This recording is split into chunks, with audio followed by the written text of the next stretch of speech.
பார்த்தீங்கன்னா நம்ம எல்லாமே ஒன்றா வதக்கிட்டு இருக்கோம். இப்போ வந்து 100 கிராம் பட்டாணி, 100 கிராம் கேரட்டு, 100 கிராம் வந்து பீன்ஸ், இது எல்லாத்தையும் வந்துட்டு நம்ம கட் பண்ணி எடுத்துகிட்டு இருக்கோம். பட்டாணியை வந்து பச்சை பட்டாணியை உரிச்சு எடுத்துக்கணும். இப்போ இந்த 100 கிராம் எல்லாமே சேர்த்து இந்த 300 கிராம் வந்து இந்த சாப்பாட்டை நம்ம ஆட் பண்ண போகிறோம். நான் ஃபஸ்ட்டே சொன்னேன் இன்றைக்கி வந்துட்டு நம்ம கித்திக்க, அதனால் நான்வெஜ் எதுவும் செய்யக்கூடாது அப்படின்னு சொல்லிட்டு. ஸோ நான்வெஜ்ஜுக்கு பதில் நம்ம வெஜிடபிள் ஆட் பண்ணிக்கலாம்.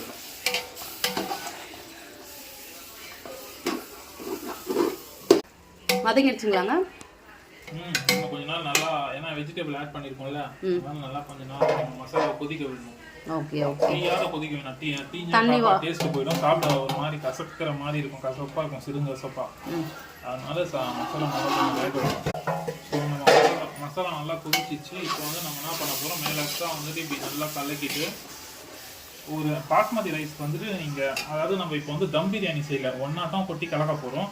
அதனால் பார்த்தீங்கன்னா ஒரு டம்ளர் பாஸ்மதி அரிசிக்கு 1.5 டம்ளர் தண்ணி வைக்கிறோம். இப்போ வந்து 4 டம்ளர் பாஸ்மதி ரைஸ் எடுத்துருக்கேன். அதுக்காக நம்ம 6 டம்ளர் தண்ணி எடுத்துருக்கோம்.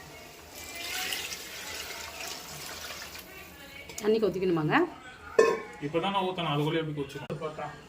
அடுத்து வந்துட்டு உப்பு காரம் செக் பண்ணோம். உப்பு காரம் வந்து இங்கே இந்த உலை வச்சுருக்கோம் பார்த்தீங்களா, இந்த மசாலா மிக்ஸ் பண்ணி வச்சுருக்கோம் பார்த்தீங்களா, அப்படியே எடுத்தோம்னா எண்ணெய் இருக்கும். ஸோ டேஸ்ட்டு தெரியாது. எண்ணெயை கொஞ்சம் தள்ளிட்டு இந்த உப்பு காரம் செக் பண்ணோம். உப்பு காரம் எல்லாம் கரெக்டாக இருக்குது. இது ஒரு 2 நிமிஷம் கொதி வர வரைக்கும் மூடி வச்சிடலாம். நல்லா மசாலா வந்து நல்லா கொதிக்குது. இப்போ வந்து நம்ம 1 kilo basmati rice, India Gate basmati rice நான் வாங்கினேன் 1 கிலோ. இந்த 1 கிலோ பாஸ்மதி ரைஸ் வந்து நம்ம அப்படியே சாப்பாட்டில் போட்டோம். ஆல்ரெடி வந்து ஃபஸ்ட்டு டைம் கழுவிட்டு 2வது தண்ணி போட்டு வச்சிருக்கு. ஓகேங்களா? ஸோ அரிசி போட்ட பேர் சும்மா கலக்கக்கூடாது. கலக்குனா அரிசியெல்லாம் வந்து உடஞ்சிடும். ஸோ அப்படியே லைட்டாக பிக்கிலுக்கும் மேலுக்கும் அப்படியே அரிசியை பரட்டிட்டு அப்படியே விட்டுடணும். சும்மா கலக்குனீங்கன்னா அரிசி உடஞ்சிடும். சாப்பிட்றப்போ உங்களுக்கு அந்த குச்சா இருக்காது அரிசி. ஸோ இப்போ அரிசி போட்ட பேர் அரிசி வந்து சீக்கிரமாக அடிப்பிடிக்கும். ஏன்னா எல்லாமே கீழே போய் உட்காந்துரும். அதனால் சீக்கிரமாக அடிப்பிடிக்கும். அதனால் கேஸை வந்து சிம்மில் வச்சிடும். ஓகேங்களா? சிம்மில் வச்சிட்டோம்.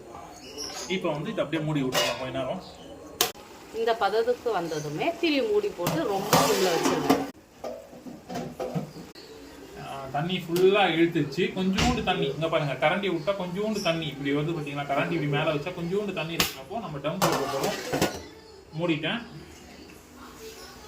போகிறதுக்கு அதை வச்சிடறோம். ஓப்பன் பண்ணி பார்க்கலாம். பாருங்கள் எப்படி கடையிலலாம் செய்கிற மாதிரி எப்படி சூப்பராக இருக்குது பாருங்கள். அரிசியெல்லாம் உடையாமல் எப்படி இருக்குது பாருங்கள். பார்த்தீங்களா? பாருங்கள்.